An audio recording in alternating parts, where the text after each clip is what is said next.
Hello दोस्तों, कैसे हैं आप? आई होप सभी अच्छे होंगे। आज हमारा जो चैप्टर है वो है शेयर, अंश चला हुआ है और शेयर का ये पार्ट 4 है। शेयर का पार्ट 4 है। इससे पहले 3 पार्ट और गए इसके, तो शेयर चैप्टर का ये पार्ट 4 है।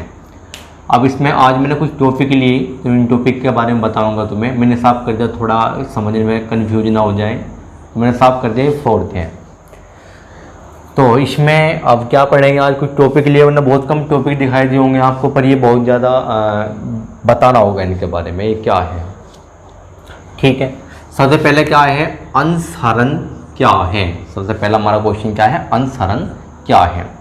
देखो, अंश हरण है क्या, जैसे एप्लीकेशन पे 2 रुपये हैं, अलाउटमेंट पे कितने होंगे 3 रुपये, और फर्स्ट कॉल पे कितने होंगे, फर्स्ट कॉल पे 2 रुपये, और फाइनल पे कितने होंगे 3 रुपये। कुल कितने होंगे 10 रुपये। कुल कितना हुआ 10 रुपये।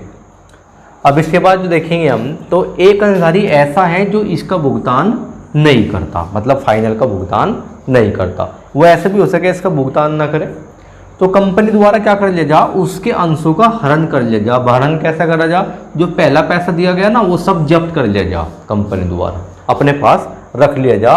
और ये क्या है, ये उसने भुगतान नहीं करा था, इसका पैसा उन्हें मिलता नहीं, बाकी जो पैसा मिल जाए कंपनी खुद रख ले और उसका अंश लेकर किसी और को बेचते हैं।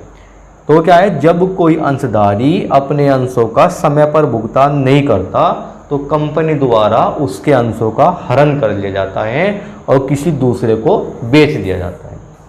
जैसा अगर हमें एग्जाम्पल ले, जैसे बस अगर हम किस्तों में ले लें, पहली किस्त दी हमने, दूसरी किस्त दी, ये भी दी, फिर ये किस्त ना दे पाए हम, तो कंपनी क्या करेगी, उस बस को जब्त कर लेगी हमारे पास से, और जितने पैसे गए हमारे वहाँ पर जमा हुए थे वे सब बेकार हो जाएंगे और जब्त करके किसी और को बेच देगी। तो ये है हरण। क्या है, जब कोई अंशधारी अपने अंशों का समय पर भुगतान न करे तो कंपनी द्वारा उसके अंशों का हरण कर लिया जाता है और किसी दूसरे व्यक्ति को बेच दिया जाता है। वो पुनः निर्गमन कहलाता है। देखो, मैंने कहा हरण अलग बात है, हरण करना, जब्त करना, और दूसरों को बेच देना वो क्या है, पुनः निर्गमन करना। ठीक है, वो पुनः निर्गमन इसमें मैंने ऐसे ही बता दिया। तो दूसरों को बेचना, पुनः निर्गमन करना, री इशू, दोबारा निर्गमन। अब इसके बाद क्या है, अंश प्रीमियम। देखो, अंश प्रीमियम को बैलेंस शीट के रिजर्व एंड सरप्लस में लिखते हैं। जो अंश प्रीमियम है, अंश प्रीमियम तुम जानते होंगे, तुमने पढ़ा होगा, इंटर में पढ़ाया भी होगा। जैसे प्रीमियम है, प्रीमियम कितने रुपए का है, अलाउटमेंट के साथ जैसे सपोज करो प्रीमियम है, कितने रुपए का प्रीमियम है, 2 रुपये का। तो ये प्रीमियम की राशि है, इसे कहाँ बेचते हैं, इसे जो है रिजर्व एंड सरप्लस में बेचते हैं। बैलेंस शीट में एक इसका जो है हेडिंग हो रखते हैं, उसमें बेच देंगे क्या को, प्रीमियम की राशि को। प्रीमियम की राशि कैसे निकल रहे हैं, जैसे सपोज करो इशूड कर रखे हमने कितने 10,000 शेयर, तो प्रीमियम की राशि कितनी आ जाएगी, इसकी गुना इसमें करके देखेंगे तो 20,000 आ जाएगी। ठीक है, तो प्रीमियम के बारे में वैसा आज और भी बताऊंगा डिटेल से, मैंने लिखा हुआ है पहले ही कि प्रीमियम क्या है। तो ये जो प्रीमियम की राशि अतिरिक्त मिले ना, प्रीमियम हो क्या वैसे, चलो वो देख लो, चलो ये पॉइंट भी क्लियर ही कर लो। प्रीमियम क्या है, जब आप 10 वाली चीज़ को कितने में बेचते हैं, 12 में बेचते हैं, मैंने पहले वीडियो में बताया था ये। तो ये तो 2 रुपये हैं, जो 2 रुपये फालतू हैं, ये कहीं में जाएंगे, ये रिजर्व एंड सरप्लस में जाएंगे। ठीक है, और भी डिटेल से बताऊंगा इस प्रीमियम के बारे में, इसका एंट्री कैसे करेंगे। इसके बाद क्या है, अयाचित लाभांश। अयाचित लाभांश को कहाँ लिखेंगे, अयाचित लाभांश को लिखेंगे करंट लायबिलिटी, चालू दायित्व। एक हेडिंग है बैलेंस शीट में ही, करंट लायबिलिटी, उसमें लिखेंगे इसे। ठीक है, अयाचित लाभांश, अनक्लेम्ड डिविडेंड। अयाचित का मतलब क्या है, जिसकी मांग न की गई हो, जिसने ऐसा लाभ जिसने लोगों ने ना मांगा हो तुम्हारे से, मतलब कंपनी को लाभ हुआ और उसकी मांग किसी ने करेंगी, तो उसे कहाँ लिखेंगे, उसे लिखेंगे चालू दायित्व में, करंट लायबिलिटी में। इसके और भी नाम है हिंदी में, इंग्लिश में तो एक ही है, अनक्लेम्ड डिविडेंड। हिंदी में अयाचित लाभांश, लावारिस लाभांश, न मांगा गया लाभांश, इसके नाम है, तो इसे लिखेंगे करंट लायबिलिटीज में। इसके बाद फिर क्या है, पर विवरण। पर विवरण में क्या है, जब पर विवरण है, जब कंपनी अंश निर्गमन कर रहा है ना जनता में, तो उससे पहले उसे अपनी कंपनी का बायोडाटा बताना पड़े सारा कि मेरे पास इतनी संपत्ति है, इतने दायित्व हैं। जब बायोडाटा निर्गमन जनता को दे देगी, वो देख लेगी जनता, पैसा लगाने से पहले जनता पर विवरण देखेगी उनका, कंपनी का। तो पर विवरण पहले जनता को दिखाया जाएगा, जनता के समक्ष रखा जाएगा। उसके बाद क्या करेगी कंपनी, निर्गमन करेगी क्या को, अंशों को। तो एक ऑब्जेक्टिव बन सकता है हमारा कि अंशों को निर्गमन करने से पहले क्या निर्गमित किया, क्या जनता को क्या निर्गमित किया जाता है, जनता के पास क्या भेजा जाता है, तो वो है क्या, पर विवरण में दिया जाता है। ठीक है, तो उम्मीद है यहाँ तक पता लगा होगा। आज हम और भी पढ़ेंगे इसमें प्रीमियम, डिस्काउंट, एरियर, एडवांस। अब प्रीमियम क्या है, प्रीमियम के बारे में अगर हम देखें तो प्रीमियम के बारे में मैंने कितनी बार शायद मैं पहले ही बताया। यहाँ पे लिखेंगे हम क्या, ये issued 10,000 share of RS 10 each. Premium की कंडीशन क्या है, जब 10 वाले को 12 में बेचेंगे, जब 10 वाले अंश को 12 में बेचेंगे या 11 में बेचेंगे, फालतू में बेचेंगे।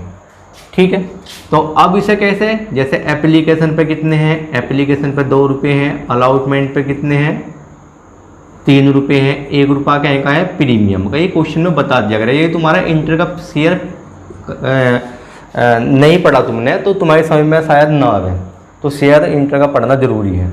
ये तो बेस है, बस मैं वैसे ही पढ़ाऊँगा था क्योंकि सबने जो है पढ़ा हुआ है। यदि तुम्हारे इंटर का शेयर नहीं आता तो तुम्हारे लिए समस्या है। इसके बाद फर्स्ट कॉल पे कितना है, फर्स्ट कॉल में है 2 रुपये और फाइनल पे कितने हैं 3 रुपये। टोटल करेंगे कितना होगा 10 रुपये। तो ये प्रीमियम की राशि है। तो ऑब्जेक्टिव में पूछा जा कि प्रीमियम को राशि को क्या करके दिखाई जाती है, प्रीमियम की राशि को एंट्री में क्रेडिट करके दिखाया जाता है।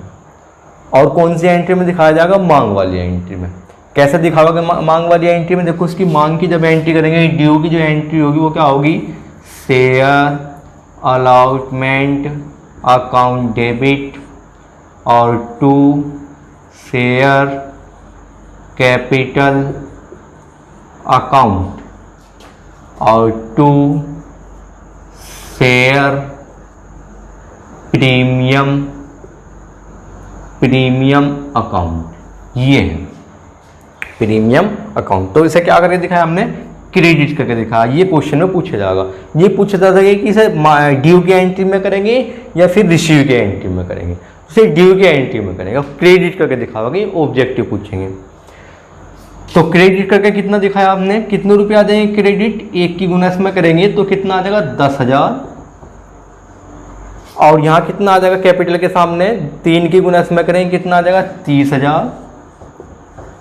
और टोटल करने के बाद कितना आया 40,000। तो प्रीमियम को क्या करके दिखाया हमने, क्रेडिट। 10 वाली चीज को कितने, 10 वाले शेयर को कितने बेचा हमने, 10 वाले शेयर को हमने कितने बेचा, 1 रुपया फालतू 11 में बेचा।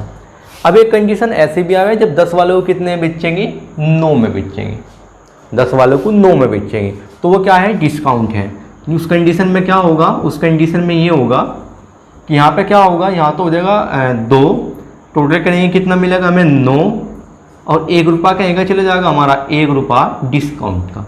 मैंने कहा ये शेयर चैप्टर में तुम्हें डिटेल से पढ़ाया गया, ठीक है। तो मैं तो केवल वैसे ही बेसिक बता रहा, तुम्हें केवल याद दिला रहा इसमें।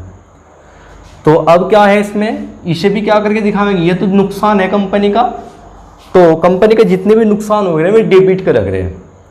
तो कुछ ये कंपनी का फायदा था, 10 वाली चीज कितने बिक्री थी 11 में, तो कंपनी का फायदा था, प्रीमियम तो क्रेडिट करा था। अब ये क्या है, कंपनी का लॉस है, 10 वाली चीज को कितने बेचना पड़ रहा उन्हें 9 में, तो ये जो 1 रुपये का लॉस है उसे क्या करेंगे हम, डेबिट करेंगे। जितने लॉस होंगे वे डेबिट होंगे, जितने फायदे होंगे वे क्रेडिट होंगे। तो अब कैसे करेंगे इसे, जब डिस्काउंट हुआ तो एक तो प्रीमियम की लाइन हटती, प्रीमियम है ही नहीं इसमें क्या है, डिस्काउंट है। तुमने बताया डिस्काउंट देना कंपनी का नुकसान है, यहां पे लिखेंगे शेयर डिस्काउंट अकाउंट डेबिट और टू शेयर कैपिटल अकाउंट, ये है। तो ये ऑब्जेक्टिव में पूछा जाएगा कि प्रीमियम डिस्काउंट की राशि को ड्यू की एंट्री में दिखाएंगे। तो बात रही नहीं मांग की एंट्री में दिखाएंगे, दूसरी बात डिस्काउंट को क्या करेंगे दिखाएंगे हम डेबिट करके दिखाएंगे। जब मैं तुम्हें ऑब्जेक्टिव कराऊंगा तो वहाँ पे ऑब्जेक्टिव में ऐसा पूछा जाएगा, ठीक है। जब मैं ऑब्जेक्टिव कराऊंगा तुम्हें आने वाले टाइम में तो वहाँ ऑब्जेक्टिव में ऐसे होंगे। तो यहाँ डिस्काउंट की राशि कितनी है, इसकी गुना जब इसमें करेंगे तो डिस्काउंट की राशि कितनी है, क्योंकि 10,000 की, 10,000 रुपये तुम्हें मिलने की नहीं क्योंकि तुमने डिस्काउंट कर दिया। अब इसके बाद वास्तविक राशि कितनी है इसकी, इसकी गुना इसमें करेंगे तो कितना आ जाएगा 20,000, तो ये होगा 20,000। टोटल कितना हुआ, टोटल हुआ 30,000, ठीक है। अब जब इसकी रिसीव की एंट्री होगी, इसकी रिसीव की एंट्री तो कितने से होगी, इससे होगी, इससे होगी या इससे होगी। तो ये सोचने की बात है, बताओ तुम्हें मिलेंगे कितने पैसे, तुम्हें मिलेंगे 20 न कि 30। 30 में 10 का कर दिया तुमने क्या डिस्काउंट, बचे कितने 20 में ही मिलेंगे। तो रिसीव की एंट्री कितने से होगी 20,000 से होगी, न कि 30 तक, न कि 10 तक, क्योंकि तुम्हें क्या मिलेंगे 20। बात आई प्रीमियम, जब प्रीमियम आया था तो टोटल देख लेंगे प्रीमियम सहित कितना आया। जब प्रीमियम आया था यहाँ तो टोटल देख लेंगे, प्रीमियम में घटने का नहीं जुड़ के जाएंगे रिसीव की एंट्री में, ठीक है। वो थोड़ा बताना है बोलूँगा तुम्हें, यदि यहाँ पे ये वाली बात समझ तुम आई गई कि अब ये कितने से होगी 20 तो होगी। यदि ये प्रीमियम होगा ना यहाँ पे प्रीमियम, तो प्रीमियम सपोज करो 2 प्रीमियम, प्रीमियम मान लिया हमने कितना है 10 है, तो टोटल कितना होगा 40। तो तुम्हें कितने मिलेंगे, प्रीमियम भी मिलेगा और ये भी मिलेगा, दोनों मिलेंगे, तो 40 की होगी रिसीव की एंट्री। और डिस्काउंट में घट जाएगा क्योंकि वो डिस्काउंट मिलने का नहीं। तो इसके बाद देखेंगे फिर क्या, इसके बाद देखेंगे डिस्काउंट बात समझ में आई। इसके बाद देखेंगे क्या एरियर। एरियर क्या है, जब कोई अंशधारी अवशिष्ट याचना, इसके बारे में तुम्हें पहले बताया, जब कोई अंशधारी अपना पैसा समय पे न दे पावे। तो क्या है, ये कहा उसने कि एक अंशधारी ऐसा था जिसके पास 100 अंश थे, उसने इसका भुगतान नहीं करा, तो कितने रुपए नहीं दिए होंगे, उसने 300 गुना करो इसकी, तो इसकी गुना इसमें करेंगे तो कितने रुपए नहीं दिए 300। तो यहाँ क्या लिखेंगे कॉल्स इन एरियर, ये पैसा प्राप्त नहीं हुआ, इनका समय पर भुगतान नहीं करा। तो जब समय पर भुगतान नहीं करा, इस कंडीशन में क्या करेंगे, देखो जब मांग करेंगे, मांग की एंट्री तो तुम्हें पता ही है कैसे होगी, क्या होगी share final call account debit और टू शेयर कैपिटल अकाउंट। थोड़ी राइटिंग जल्दबाजी में, ठीक है। तो अभी देखेंगे ये हुई है एंट्री, तो कितने से हो जाएगी मांग, इसकी गुना इसमें करेंगे, तो मांग तो कर लेंगे कितने से 30,000 से, 30,000 से मांग कर देंगे। और रिश्यू में कितने नहीं मिलने के तुम्हें, ये वाले पैसे मिलने के नहीं, कितने नहीं मिलने के 300, क्योंकि इन्होंने भुगतान नहीं करा। तो कैसे करेंगे, जब रिश्यू की एंट्री करेंगे, यहाँ करेंगे बैंक अकाउंट डेबिट और यहाँ लिखेंगे कॉल्स इन एरियर। तुम्हारा नुकसान ही तो वहाँ है, ये भी तो नुकसान है, calls in arrear account debit और टू शेयर क्या है, कौन सी थी final call, to share final call account. ये भी तो तुम्हें मिला नहीं, डिस्काउंट की तरह होगा, तो यहीं सेम डिस्काउंट ही है एक तरह से, ये मिला नहीं तुम्हें तो तुम्हारा नुकसान होगा, ये मिला नहीं। जब तुम रिसीव की एंट्री करोगे तो क्या करोगे, अब रिसीव में क्या बताओगे, भाई साहब तुम्हें एरियर कितना हुआ 300 रुपये नहीं मिले, मिलने कितने थे 30,000, 300 नहीं मिले तो मिले कितने होंगे 29,700। ये बैंक के सामने राशि वो होगी जो मिली होगी। वैसे 30 है, 30 में से कितना एरियर रहा तुम्हें, एरियर रहा 300, तो कितने मिले 29,300। टोटल कितने हुए 30,000, टोटल हुए कितने 30,000। बात समझ में आई एरियर की। एरियर में कैसा करके दिखाया, डेबिट करके दिखाया। ऑब्जेक्ट में पूछा जाएगा कि एरियर को क्या करके दिखाया जाता है, डेबिट करके दिखाया जाता है, ठीक है। जिसने, मैं बार बार ये बात रिपीट कर रहा, जिसने इंटर में नहीं पढ़ा उसके लिए समस्या है, उसे दोबारा तो तुम इंटर का रिवाइज करना होगा, तभी बात सही मालूम, क्योंकि मैं इतने डिटेल से नहीं बता सकता था। यही डिटेल में बताने जाऊंगा तो इंटर का शेयर पूरा करने में कितने दिन लग जाएंगे। वैसे मैंने इंटर की जो वीडियो है इसमें डाल रखी, पर शायद तुम्हारे साथ बात समझ में ना आवे, क्योंकि ये बुक अलग होगी, तुम्हारे पास में शायद बुक ना मिल पावे, ठीक है। तो जब तक तुम क्वेश्चन मिला के नहीं पढ़ने के तब तक समझ में नहीं आने की बात, ठीक है। तो इंटर का सब तैयार कर लेंगे। तो एजेड की बात समझ में आ गई। अब क्या है, अब है एडवांस। एडवांस ये भी मैं तुम्हें बताया, अग्रिम याचना, शायद पिछली वीडियो में बताया। अग्रिम याचना क्या है, जब कोई क्या कर देंगे, समय से पहला भुगतान कर देंगे। बहुत गरीब था, नहीं दे पाया पैसा, क्योंकि गरीबी के कारण नहीं दे पाया, उसने फर्स्ट कॉल भी भुगतान करी और क्या अलाउटमेंट भी दी, एप्लीकेशन भी दी, पर कौन सी नहीं दे पाया, फाइनल नहीं दे पाया। अब एक अंशधारी ऐसा है जो बहुत अमीर होगा, और वो क्या करेगा, अपनी कौन सी का पर फाइनल कॉल का भुगतान, फाइनल कॉल का भुगतान यहाँ कर देगा, या इसका भुगतान यहाँ कर देगा, ठीक है। तो इसका भुगतान हम यहाँ करवा देंगे। कितने अंश थे उसके पास, 300 अंश थे। 300 गुना कितना, 3 बराबर कितना आ जाएंगी, 900। ये क्या कहेंगे, हम इसे कहेंगे कॉल्स इन एडवांस। एडवांस, ये कॉल्स इन एडवांस है। ये क्या, इसका पैसा यहाँ गया कितना अंश थे उसके पास, 300 गुना कितने से करी, 3 से करी, ये हुआ कॉल्स इन एडवांस, ठीक है। तो एडवांस में चला गया। तो अब कैसे करेंगे, इसकी मांग करके दिखाऊंगा मैं तुम्हें। इसकी जब मांग करेंगे, मांग तो करेंगे पूरे से, इसकी गुना इसमें करके मांग तो करेंगे पूरे से, क्योंकि मांग के साथ नहीं पता लगने का तुम्हें कि ये एडवांस होगा, जब रिसीव करोगे तब पता लगेगा। मांग कितने से कर लोगे, ड्यू की एंट्री कितने से कर लोगे, इसकी गुना इसमें करके, तो कितने से हो जाएगी, वो हो जाएगी 20,000, और यहाँ पे कितनी हो जाएगी 20,000। जो ड्यू वाली एंट्री है, जो ड्यू वाली एंट्री है वो कितने से हो जाएगी, 20 तक हो जाएगी। इसके बाद जब रिसीव की होगी, तो रिसीव में एडवांस को डेबिट करके दिखाना चाहे या क्रेडिट करके दिखाना चाहे, वही पूछेगा वो तुम्हारे से। तो इसे जो है कंपनी का फायदा है, नुकसान है जो एडवांस मारे, तो ये कंपनी का फायदा है। तो फायदे को हम क्रेडिट करेंगे, कैसे करेंगे, bank account debit to share first call account और टू कॉल्स इन एडवांस। ये एडवांस है, ये पैसा तुम्हारा एडवांस चला गया। कितना आया इस पे एडवांस, इसकी रिसीव में, इसकी मांग तो पूरे से करी थी 20 थे, पर रिसीव में कितना फालतू आया, 900 रुपये में एडवांस के सामने लिख देंगे, ठीक है। इसके बाद जब एडवांस के सामने लिख दिया, अब इसके बाद फिर क्या है, यहाँ पे हमारी तो एडवांस है, वास्तव में कितने आते, इसकी गुना जब इसमें करते तो वास्तव में तो 20,000 आते, 900 आगे एडवांस, तो 20,000 आते वास्तव में। तो मांग 20 तक करी, 20 ही आते, पर आए कितने, 20 ना आके 20,900, क्योंकि 900 रुपये क्या आगे, फालतू आगे, एडवांस आगे, ये ज़्यादा आगे पैसे। तो ये क्या है, कॉल्स इन एडवांस, इनका भुगतान एडवांस में होगा।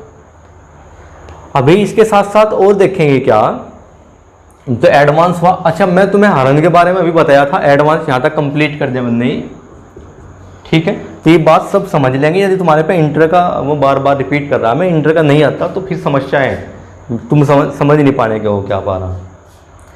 अच्छा, हरण है था, हरण कैसा किया जा, हरण करेंगे तो हरण करने से पहले कंपनी को 14 दिन का नोटिस देना पड़े, तब जाकर हरण हुए, ठीक है। यदि 14 दिन पहले उन्हें बताना पड़ता है कि अंशों का भुगतान कर दो, वरना तुम्हारे अंशों का हरण कर लिया जाएगा। 14 दिन का, 14 दिन का, ठीक है। तो 14 दिन पहले, हरण करने से पहले 14 दिन का नोटिस, ये भी एक ऑब्जेक्टिव है। तो सब इसे जो है तैयार कर लेंगे।